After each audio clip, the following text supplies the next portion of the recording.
Second row. Hey. First of all, congratulations on getting drafted and everything like that. Don't have to go very far. Obviously going to be playing home games in this building. Can you talk about the reputation the Nets have gotten over the last couple of years for development and things like that? What is it going to be like now to be a part of that here in New York City and Brooklyn? Obviously, for me, it's a great opportunity to be in a team where I will be able to develop myself and also impact the game in the ways I can, right? And just learn a lot from the guys who's already in the team, from the coaching staff, from the front office. And that's a historical club, historical organization, right? And obviously, it's a lot related to Russia in the past. A lot of Russian players were going through this organization, and for me, it's an honor to be a part of Nets. Second row on the right. Egor, in your visits with the Nets, how much did you get to know head coach Jordi Fernandez? And then kind of beyond that, how, I don't know, cool is it to get to, international coach, a Spanish coach, right? You have Spanish, playing in Spanish background, and, how can that kind of help you in your development in the league? Yeah, the workout was amazing. It was a great group of guys I was practicing with, and obviously having all these coaches around, it was a great experience. And obviously we talked a little bit with the coach, with the other guys from the front office after the workout, and it was great to get to know them and see how they think, right? How they see me potentially coming to this team and just being an NBA player. First row on the right.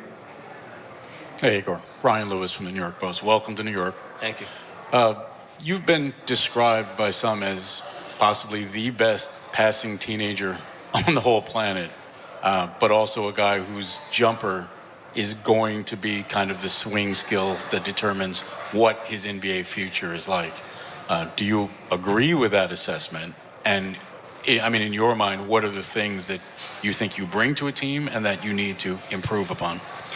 I'll start from the start, right? Obviously, the passing is something that I was always doing, and this is who I am. This is who I'm trying to be. I believe into the game of basketball as a creative place where it's like an art for me, right? And I want to play beautiful. I want to play pretty. I want to play efficient. And for me, there's never a sacrifice of something, sacrifice of myself for the team or something like this. It's about making a right decision, which I'm always trying to do. Talking about shooting, it's definitely something that obviously a lot of people talk about, and as you said, it can be both sides, good or bad. For me, I have no doubt I'm going to be a solid shooter, and I'm seeing myself as a really good shooter in the future, just because I know how much I put into this, how much I put into the work to become one. First row here on the right. Hi, Reagan Lighting, ESPN Enscape. We did see you talk about recently how you would see fans from Russia watching you on television and everything like that. As an international player, how do you feel that, what does it mean to international players to have that support system from their hometown or home country to continue watching you guys regardless of wherever you're at? I mean, that's amazing. For me, I lived in 3 different countries. I played for 3 different teams in 3 different countries with different teammates, different cultures, different coaches. It's super different, but at the same time, again, as you said, the love is the same. And, it's great to see that there's people from Russia who's supporting me and following me, same as people from Spain and same as people from America, right? And for me, it's a big honor to be known, right? Because this is somewhere I was trying to get as a little kid coming from Russia. I was trying always to be an NBA player. And as I said, just feeling this love and support from all of the places I've been through, that's a big honor for me. And I'm nothing but gratitude. Third row on the right. Ben Couch, NBA.com. Egor, coming off your international experience, what was it that attracted you about playing in the American college system, and how do you think that's positioned you for this rise into the top 10? I would say the adjustment from the youth level in Europe and European basketball to playing an American style of game against older guys, against more athletes, a faster game, faster pace, right, in general. Obviously, Big 12 it's one of the strongest conferences, right? And playing against teams like Houston, Iowa State, Arizona, Baylor, Kansas, whoever it is, right? Every game was close for us, and even if playing against Houston, obviously everybody knew that they're really strong, and it's still a great experience to play against them, even if we're losing by 30. It's obviously I want to win, right? That's what I'm playing basketball for. But at the end of the day, I realized that every loss is an experience for me for the future. Last row on the left. Egor, welcome. And I believe we're currently sitting in the Brooklyn Nets practice court. Welcome home. Yep. Thank you. Question for you is, we've heard about or seen a really successful past few months. We heard about, combine and individual workouts. Could you talk about the preparation and also the mindset leading into these past few months? Yeah, I've spent a lot of time obviously getting ready for those workouts before I start doing them.